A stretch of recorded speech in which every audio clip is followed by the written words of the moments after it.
राजस्थान के इतिहास में राजस्थान में होने वाले किसान आंदोलनों की चर्चा कर रहे थे।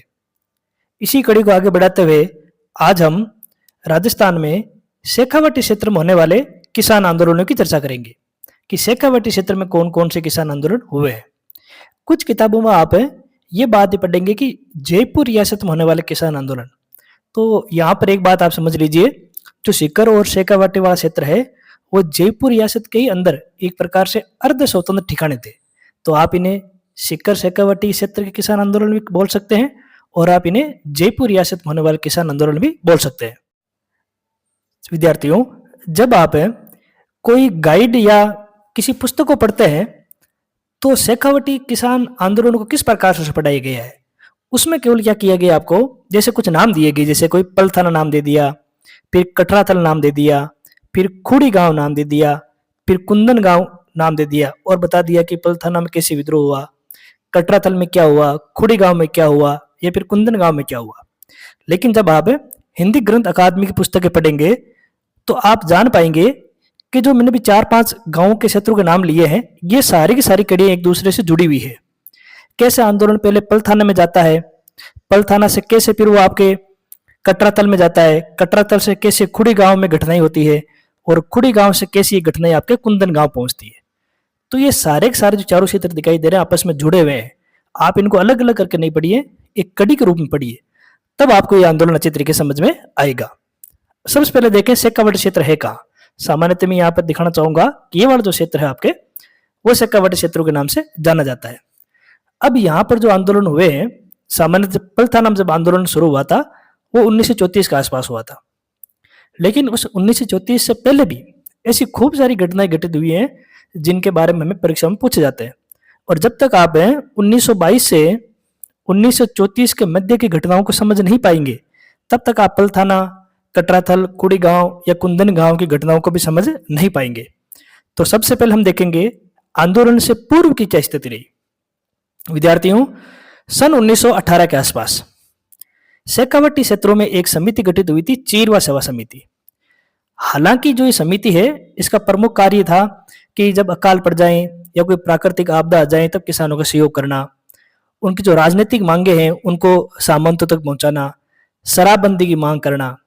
हालांकि ये जो संगठन है ये भू राजस्व या फिर किसान आंदोलन से जुड़ा हुआ नहीं था, लेकिन इन्होंने कई अवसरों पर किसानों का सहयोग किया है। कई अवसरों पर इस संगठन ने किसानों को प्रोत्साहित किया है। चीरवा सेवा समिति जब गठित हुई थी शेखावाटी क्षेत्रों में, तो किसानों ने इस समिति से एक बात सीखी कि कोई भी कार्य जब तक हम संगठित नहीं होंगे तब तक वो कार्य फलीभूत नहीं होगा। तो चीरवा सेवा समिति ने प्रत्यक्ष रूप से तो शेखावाटी क्षेत्रों में किसान आंदोलन में योगदान नहीं दिया है, लेकिन इस समिति ने अप्रत्यक्ष रूप से किसानों को संगठित होना सिखा दिया है। तो हमें ये ध्यान रखना है कि शेखावाटी क्षेत्रों में जो आंदोलन करने की जो प्रारंभिक घटनाएं हैं, उन घटनाओं में एक प्रमुख घटना है चीरवा सेवा समिति का गठन होना।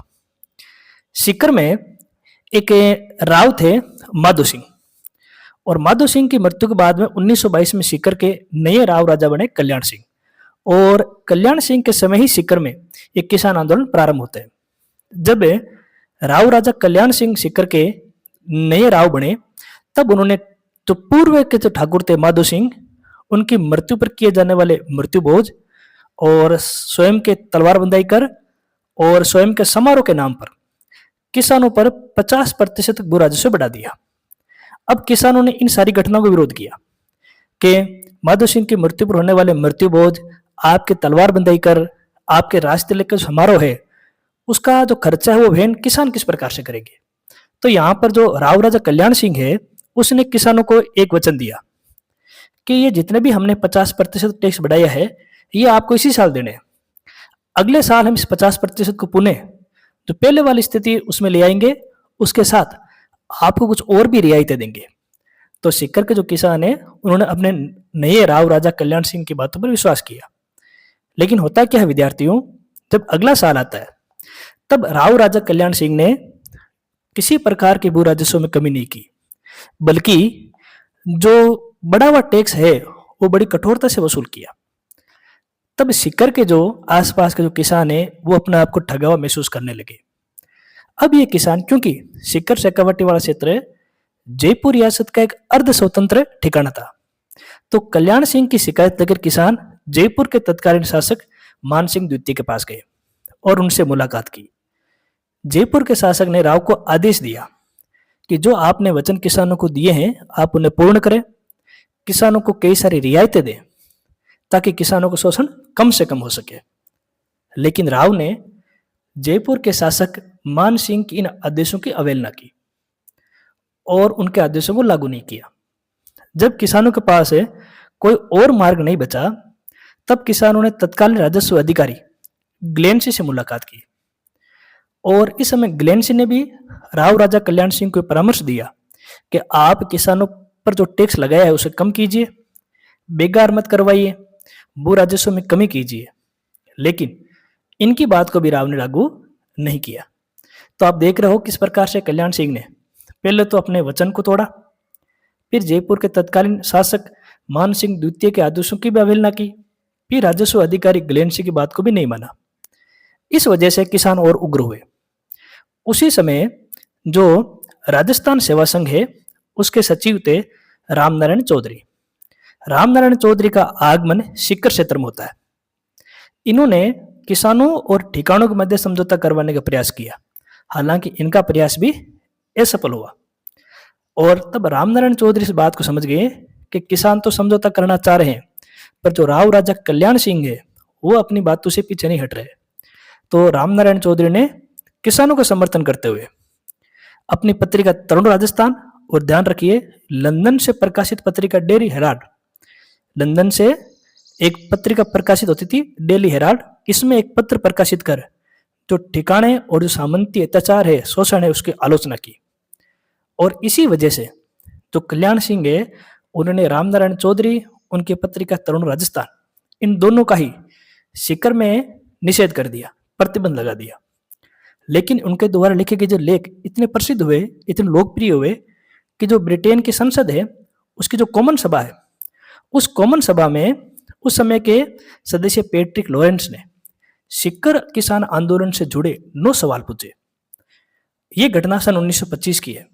तो एक बार आप ध्यान रखेंगे, बच्चे अक्सर पढ़ते हैं कि केवल कुंदन गांव हत्याकांड की चर्चा हाउस ऑफ कॉमन्स में हुई है, लेकिन नहीं, उससे पहले भी सन 1925 में सीकर किसान आंदोलन को लेकर ब्रिटेन की संसद के सदन हाउस ऑफ कॉमन्स में चर्चा होना इस बात का प्रतीक है कि रामनारायण चौधरी ने किस प्रकार इस आंदोलन को दूसरे क्षेत्रों में भी प्रचारित कर दिया।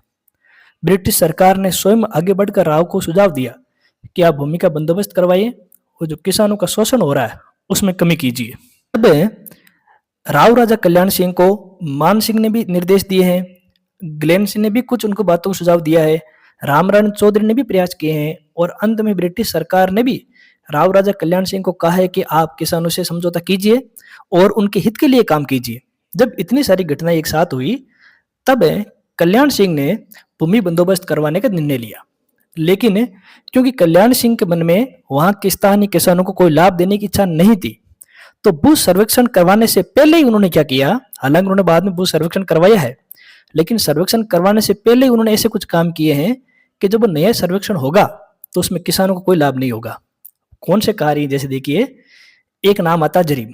अब खूब बच्चे रटते हैं कि जरीब की समस्या किस किसान आंदोलन से जुड़ी हुई है। हम रट तो लेते हैं जयपुर शेखावटी, पर हम समझ नहीं पा रहे हैं कि आखिरकार इस सिस्टम कैसे लागू हुआ। कल्याण सिंह ने क्या किया, उस समय जो जरीब होती थी, जरीब का मतलब है जो किसानों की जो भूमि होती है उन भूमि को नापने के लिए जिस जंजीर का प्रयोग किया जाता है उसे जरीब बोलते हैं। उस एक जरीब की जो लंबाई होती थी वो 165 फीट होती थी और इस 165 फीट वाली जरीब से ही भूमि का नापन होता था और जरीब की संख्या के अनुसार भी उनसे टैक्स लिया जाता था। कल्याण सिंह ने क्या किया, जो जरीब 165 फीट की है उसकी जो लंबाई है वो 82.5 फीट कर दी। जरीब की लंबाई घटाने से हुआ क्या साथियों, उसको आप ऐसे समझे जैसे मान लीजिए कोई किसान का खेत है। अब इस खेत की जो कुल लंबाई है मान लीजिए 825 फीट है। अब जब इसका इस 165 फीट लंबाई वाली जरीब से मापन किया जाएगा तो लगभग तो जब हम 825 को हम 165 से विभाजित करेंगे, जब इसमें भाग देंगे तो हमारे पास 5 आते हैं। यानी 825 फीट वाली कोई लंबी जमीन है अगर उसको 165 फीट की जरीब से मापा जाएगा तो कुल जरीब की संख्या होगी 5। अब इस 5 जरीब के अनुसार क्या लिया जाएगा? टैक्स, क्योंकि इसकी लंबाई 5 जरीब है पूरे क्षेत्र की, तो 5 जरीब के अनुसार टैक्स लिया जाएगा। लेकिन कल्याण सिंह जी ने क्या किया? जैसे मान लीजिए ये वापिस वही 825 फीट लंबी आपके मान लीजिए कोई जमीन है। अब क्योंकि उन्होंने जरीब की लंबाई घटा दी है, अब 82.5 कर दी है, तो अगर अब इसी जरीब से 82.5 वाली जरीब से इस जमीन का मापन किया जाएगा तो जरीब की संख्या हो जाएगी 10। पहले संख्या कितनी थी? 5, लेकिन जरीब की लंबाई घटाने से संख्या कितनी हो गई? 10 जरीब। अब वो टैक्स 10 जरीब के अनुसार लिया जाएगा। तो राव ने यहाँ चतुराई दिखाई, उसने क्या किया? जरीब की लंबाई घटा दी। जरीब की लंबाई घटाने से जमीन का जब मापन किया जाएगा तब जरीब की संख्या बढ़ जाएगी और जरीब की संख्या के अनुसार उसमें टैक्स लिया जाता था। तो आप ये ध्यान रखेंगे, जो जरीब की लंबाई वाली घटना है वो आपके सीकर किसान आंदोलन से जुड़ी हुई है। दूसरा उन्होंने क्या किया है, आप इसको देखिए कि उन्होंने जकात कर लागू कर दिया। मान लीजिए कोई रियासत है, इस रियासत में कोई एक वस्तु दूसरे स्थान पर जाती है, दूसरे से तीसरे स्थान पर जाती है, तो जगह जगह तो चौकियां बनी हुई होती है, वहां पर कर चुकाना पड़ता है। इस कर को ही जकात कर बोला गया था और ये कर भी आपके सीकर में लागू कर दिया गया। इसी प्रकार इजाफा पद्धति लाई गई, यानी प्रति बीघा 2 आना टैक्स में वृद्धि कर दी। तो आप देखते हैं जरीब की लंबाई घटाना, जकात कर लागू करना और इजाफा कर देना, ये सारी की सारी बातें किसानों के प्रतिकूल और राव के अनुकूल है। इसलिए जो किसान है वो और ज्यादा उग्र हुए। अब उन्होंने ये तय कर लिया कि जो ये राव हैं वे ना आपके जयपुर के शासक की बात मान रहे हैं, ना अधिकारी ग्लेनसी की बात मान रहे हैं, ना आपके हाउस ऑफ कॉमन्स की बात मान रहे हैं, ब्रिटिश सरकार की बात मान रहे हैं। तो उनके पास एक ही रास्ता था, क्यों ना संगठित होकर किसान आंदोलन की शुरुआत करें। इसी समय क्या होता है, भरतपुर के एक किसान नेता ठाकुर देशराज, और उनका आगमन आपके सीकर क्षेत्र में होता है। जब ठाकुर देशराज सीकर क्षेत्र में आए तो उन्होंने सबसे पहले किसानों को कहा कि आप संगठित होइए, और संगठित होने से आप क्या कर सकते हैं, किसी भी समस्या का हल निकाल सकते हैं। उन्होंने एक राजस्थान संदेश नामक पत्र में सीकर आंदोलन को राष्ट्रीय स्तर पर पहचान दिला दी। जो काम अभी पूर्व के अंदर रामनारायण चौधरी ने किया, वही काम अब कौन कर रहे हैं? आपके भरतपुर के किसान नेता ठाकुर देशराज कर रहे हैं। और सीकर के किसानों को संगठित करने के लिए ठाकुर देशराज ने सन 1931 में राजस्थान जाट क्षेत्रीय सभा का गठन किया। क्योंकि इस क्षेत्र में जाट जाति किसान ज्यादा थे, तो उनको संगठित करने के लिए, उनकी मांगों को मनवाने के लिए ठाकुर देशराज ने जिस संगठन का गठन किया, वे संगठन राजस्थान जाट क्षेत्रीय सभा के नाम से जाना गया। सन 1932 में झुंझुनू क्षेत्र में अखिल भारतीय जाट महासभा का आयोजन हुआ, और इस महासभा में क्या हुआ कि जो सीकर के किसान नेता उन्होंने भाग लिया, राजस्थान जाट क्षेत्रीय सभा ने भाग लिया, और इस अखिल भारतीय जाट सभा ने इसी सम्मेलन में सीकर आंदोलन को अपना समर्थन दे दिया। ये बहुत बड़ी घटना है कि एक प्रादेशिक स्तर पर होने वाले किसान आंदोलन को राष्ट्रीय स्तर की संस्था ने अपना समर्थन दिया। इससे किसानों का मनोबल बढ़ा और उनको ऐसा लगा कि संगठित होने से हमें कुछ ना कुछ लाभ अवश्य हो सकता है। अगले ही वर्ष सन 1933 में सीकर के अंदर एक स्थान है पल थाना। पल थाना में इस राजस्थान जाट क्षेत्रीय सभा का अधिवेशन बुलाया गया, और यहाँ पर कुछ चर्चाएं की गई कि आंदोलन किस प्रकार से चलाना है। आंदोलन तो चला लेंगे, लेकिन आंदोलन चलाने के लिए हमें व्यक्तियों की जरूरत पड़ेगी। तब पल थाना सीकर में ही जाट जो क्षेत्रीय सभा है, उन्होंने निर्णय लिया कि अगले साल सन 1934 में एक प्रजापति महायज्ञ किया जाएगा बसंत पंचमी को। ये एक धार्मिक उत्सव होगा जिसमें खूब सारे लोग आएंगे। वहां चर्चाएं होगी, किस प्रकार से आंदोलन करना है, कैसे राव का विरोध करना है, किस प्रकार से अपनी मांगे बनवानी है, ये सारी बातें उस महायज्ञ में की जाएगी। तो यहाँ पर एक धार्मिक उत्सव या त्योहार को आर्थिक मामलों से जोड़ने का प्रयत्न किया जा रहा है कि जब ये प्रजापति महायज्ञ होगा तो विभिन्न क्षेत्रों के लोग आएंगे, तब वहां पर हम चर्चाएं करेंगे और संगठित होकर अपनी बात मनवाने का प्रयास करेंगे। तो यहाँ पर देखिए अब पलथाना नाम आया। तो जब हम सीकर किसान आंदोलन पढ़ते हैं तो पलथाना से पहले भी खूब सारी घटनाएं हो चुकी है जो हमने पढ़ ली है। अब देखिए विद्यार्थियों, जब 1934 आया तो 1934 को 20 जनवरी 1934 से लेकर कुछ किताबों में 29 जनवरी 1934 तक आता है, और कुछ किताबों में लिखा होता है कि 7 दिन चला है। 7 दिन ये आपके प्रजापति महायज्ञ ये उत्सव मनाया गया। ये ठाकुर देशराज के नेतृत्व में हुआ था। इस प्रजापति महायज्ञ का उद्देश्य था किसानों को संगठित करना और सामंती शोषण के विरोध करना। इस महायज्ञ के जो पुरोहित थे वो खेमराज शर्मा जी थे और यज्ञमान हुकुम सिंह थे। अब ये खेमराज शर्मा और यज्ञमान हुकुम सिंह ये नाम आपके जो ऑब्जेक्टिव टाइप के प्रश्न होते हैं, जो पेपर होते हैं उनमें पूछ लेते हैं कई बार, तो हमें ये ध्यान रखना है। लेकिन जब हम कोई मेंस में कोई बात हम पढ़ते हैं तो हमें ये ध्यान रखना है कि इस महायज्ञ में आखिरकार हुआ क्या है। इस महायज्ञ में किसानों को संगठित किया गया है। वहां के जितने भी जो किसान नेता है उन्होंने अपने भाषणों से सामंती सोच की आलोचना की है, किसानों की समस्याओं पर चर्चाएं की है और उनका किस प्रकार समाधान निकाला जाए, ये 7 दिन इन्हीं बातों पर चर्चाएं हुई है। और विद्यार्थियों, ये जो सारी की सारी घटना है, इन घटनाओं से किसानों ने एक बात सीख ली है कि कोई भी कार्य तब तक पूर्ण नहीं हो सकता जब तक हम संगठित ना हो। इस प्रकार का महायज्ञ होगा तो जाहिर सी बात है कि स्थानीय नेता जो भी राव राजा उसे स्वीकार नहीं करेगा। तो उसने क्या किया है, राव राजा कल्याण सिंह ने जो किसान नेता ठाकुर देशराज है, मास्टर चंद्रबान है, हरि सिंह है, देव सिंह है, उन सबको गिरफ्तार कर लिया। और चूंकि पल थाना में हुआ था तो पल थाना और कटरातल भी एक महत्वपूर्ण स्थान था। इन दोनों के ही जो स्कूल भवन है वो गिरा दिए गए। तीसरी प्रतिक्रिया बड़ी महत्वपूर्ण थी। सीहोट के ठाकुर थे मान सिंह, उन्होंने एक जगह है सोतिया का बास, सोतिया का बास नामक स्थान पर उन्होंने क्या किया, महिलाओं के साथ दुर्व्यवहार किया। जैसे उनको बाल पकड़ के घसीटना, घरों में आग लगा देना। जब इतनी दुर्घटना हुई है तो उस समय जो हरलाल खर्रा थे उनकी पत्नी थी किशोरी देवी, उन्होंने तय कर दिया कि हमें सीहोट के ठाकुर मान सिंह का विरोध करना है और हमें हुकूमत के सामने बताना है कि महिलाओं के साथ दुर्व्यवहार सहन नहीं किया जाएगा। तो किशोरी देवी के नेतृत्व में कटरातल में 10,000 महिलाएं एकत्रित हुई। 1934 में 10,000 महिलाओं को एकत्रित करना बहुत बड़ी बात थी, क्योंकि उस समय हम देखते हैं कि महिलाओं की जगह पुरुष अधिकतर आंदोलन में भाग ले रहे हैं। लेकिन हमें सीकर किसान आंदोलन में एक अलग घटना नजर आ रही है कि महिलाएं बढ़ चढ़कर किसान आंदोलन में भाग ले रही है। जब ये सम्मेलन हुआ तो वहां पर ठाकुर देशराज की पत्नी उत्तमा देवी, दुर्गा देवी, रमा देवी और फूला देवी ने ओजी से भाषण दिए। इतिहास में घटना कटरातल के नाम से जानी जाती है और ये 25 अप्रैल 1934 को हुई। अब आप देखिए विद्यार्थियों, जब आप गाइड पढ़ते हो तो सीकर किसान आंदोलन पहले क्या लिखा आएगा, पल थाना, फिर दूसरा पॉइंट आएगा आपके कटरातल। लेकिन जब आप कहानी के माध्यम से पढ़ेंगे तो आप समझ जाएंगे पल थाना की वजह से ही कटरातल हुआ है। जब वो प्रजापति महायज्ञ हुआ है तो उसकी प्रतिक्रिया सामंती सरकार ने दी है और सामंती सरकार ने जो प्रतिक्रिया दी है उसी दौरान महिलाओं के साथ दुर्व्यवहार हुआ है और उस दुर्व्यवहार के विरोध करने के लिए फिर कटरातल में सम्मेलन किया गया है। से एक बात तो स्पष्ट हो गई कि जो राव है और जो किसान है उनके बीच में किसी प्रकार का शांति समझौता नहीं हो सकता। तब बंदोबस्त अधिकारी वेब को सीकर पुणे भेजा गया और इनको इसलिए भेजा गया कि आप जाइए और किसानों से समझौता कीजिए। तो आंदोलन शांत करने के उद्देश्य से कैप्टन वेब 1930 को सीकर आए और उन्होंने किसानों से समझौता किया।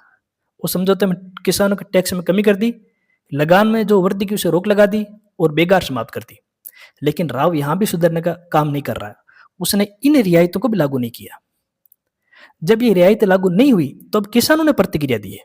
क्या प्रतिक्रिया दी है कि रियायत लागू करने के उद्देश्य से किसानों ने आंदोलन फिर से शुरू कर दिया और 22 मार्च 1935 को खुड़ी गांव में किसान एकत्रित हुए और इस खुड़ी गांव में जो सामंत और किसान हैं उनके आपस में मुठभेड़ होती है और उस मुठभेड़ में जब पुलिस ने लाठीचार्ज की तो वहां पर 4 व्यक्ति आपके शहीद हुए।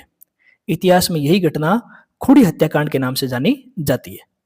तो अब देखते हैं हमारी 3 घटनाएं आपस में जुड़ गई साथियों। सबसे पहले हम देखते हैं कौन सी, पल थाना, और पल थाना से जुड़ा है आपके कटरातल और कटरातल से आपके जुड़ा आपके खुड़ी गांव। इस प्रकार से आपके तीनों क्षेत्र और उनके होने वाली घटनाएं याद रख रही है। आगे हम बात करें तब नाम आता है आपके कुंदन गांव। जब राव ने वेब और किसानों के बीच में होने वाला जो समझौता लागू नहीं किया, जब रियायतें नहीं दी, तो कुछ समय आंदोलन अपने चरम पर था और उसी आंदोलन के दौरान जो ये वेब है ये पुलिस सहायता को लेकर कुंदन गांव पहुंचा ताकि जो वास्तविक लगान है, जो टैक्स है, उसको वसूला जाए। लेकिन किसान क्योंकि यहाँ पर ठिकाने का विरोध कर रहे थे, उनकी नीतियों का विरोध कर रहे थे, तो उन्होंने तय कर लिया था कि हम लगान नहीं चुकाएंगे। तो वेब यहाँ पर लगान वसूल करने में सफल रहा है। तो उसने कुंदन गांव में 25 अप्रैल 1935 को, देखिए यहाँ पर 2 तारीखें बिल्कुल आपके इंपॉर्टेंट है। एक आती है आपके 25 अप्रैल 1934 और 25 अप्रैल 1934 को तो हुआ था आपके कटरातल। 25 अप्रैल 1934 को जो आपके हुआ था वो था कटरातल, और 25 अप्रैल 1935 को जो घटना हुई थी वो हुई थी कुंदन गांव वाली, एक साल के बाद। तो कुंदन गांव में वेब ने गोलियां चलाने का आदेश दिया, और उस गोलीबारी में ही 4 किसान नेता आसाराम, टिकुराम, तुलसाराम और चेतराम शहीद हो गए। इतिहास में यही घटना कुंदन गांव हत्याकांड के नाम से जानी जाती है। इस बात को भी आप ध्यान रखेंगे। अब आपके चारों वो क्षेत्र एकदम जुड़ गए हैं। पलथाना सबसे पहले हो गया, फिर आपके कटरातल हो गया, फिर आपके खुड़ी गांव हत्याकांड हो गया, और अंत में आपके कुंदन गांव हत्याकांड हो गया। अब इस हत्याकांड की भी प्रतिक्रिया हुई है।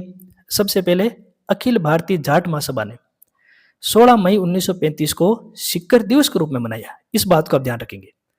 और इस घटना की चर्चा भी ब्रिटेन के हाउस ऑफ कॉमन्स में हुई है। तो एक बार तो सन 1925 वाली घटनाओं का, और एक बार आपके ये 1935 वाली घटनाओं का। तो 2 बार हाउस ऑफ कॉमन्स में सिक्कर किसान आंदोलन की चर्चाएं हुई है। और इस हत्याकांड के बाद किसान आंदोलन और उग्र हुआ है। लेकिन इसी समय छोटूराम चौधरी और रतन सिंह ने इन्होंने फिर किसानों और ठिकानों के मध्य एक समझौता करवाया। इस समझौते में फिर से वही बातें, किसानों को टैक्स में छूट दी गई और भूमि बंदोबस्त प्रारंभ किया गया। इस बार राव ने कुछ बातें मानी और बंदोबस्त की प्रक्रिया की शुरुआत हुई, और आंदोलन शांत हुआ, लेकिन खत्म नहीं हुआ। एक आंदोलन तब जाकर खत्म हुआ जब 1947 के आसपास जयपुर में हीरालाल शास्त्री के नेतृत्व में लोकप्रिय सरकार बनी और टीकाराम पालीवाल राजस्व मंत्री बने। तब उन्होंने जमीनों का सर्वे करवाया, और सर्वे के बाद में किसानों को पूर्ण राहत दी और यह आंदोलन समाप्त हुआ। आज की इस कक्षा में हमने शेखावाटी क्षेत्र में होने वाले किसान आंदोलन की चर्चाएं की है कि किस प्रकार वहां पर चीरवा सेवा समिति योगदान रहा, किस प्रकार राव राजा कल्याण सिंह ने अपने वचन को भंग किया, कैसे वहां पर किसानों से अधिक टैक्स वसूला जा रहा था, किस प्रकार रामनारायण चौधरी ने भूमिका निभाई, कैसे इस आंदोलन की चर्चा हाउस ऑफ कॉमन्स में हुई, किस प्रकार से जरीब की समस्या, जकात की समस्या यहाँ हुई थी, आंदोलन संगठित आंदोलन कैसे शुरू हुआ, फिर वो पलथाना में कैसे प्रजापति महायज्ञ हुआ, फिर इसी से ही कैसे आपके प्रजापति महायज्ञ से ही हम देखते हैं कि कटरातल स्थान जुड़ा, कटरातल से फिर ये आंदोलन आपके खुड़ी गांव की ओर गया, और खुड़ी गांव से फिर हम देखते हैं आंदोलन कुंदन गांव क्षेत्र की ओर गया, और अंत में हम देखते हैं कि किस प्रकार से इसमें समझौता हुआ। तो आज की कक्षा में हमने शेखावाटी क्षेत्र में होने वाले किसान आंदोलन का एक भाग पढ़ लिया। अभी भी कुछ क्षेत्र यहाँ बाकी है जो वर्तमान झुंझुनू में आते हैं, उसकी चर्चा हम अगली कक्षा में करेंगे कि कैसे झुंझुनू वाला क्षेत्र में भी किसान आंदोलन हुए हैं, वो हम कल की कक्षा में देखेंगे। धन्यवाद।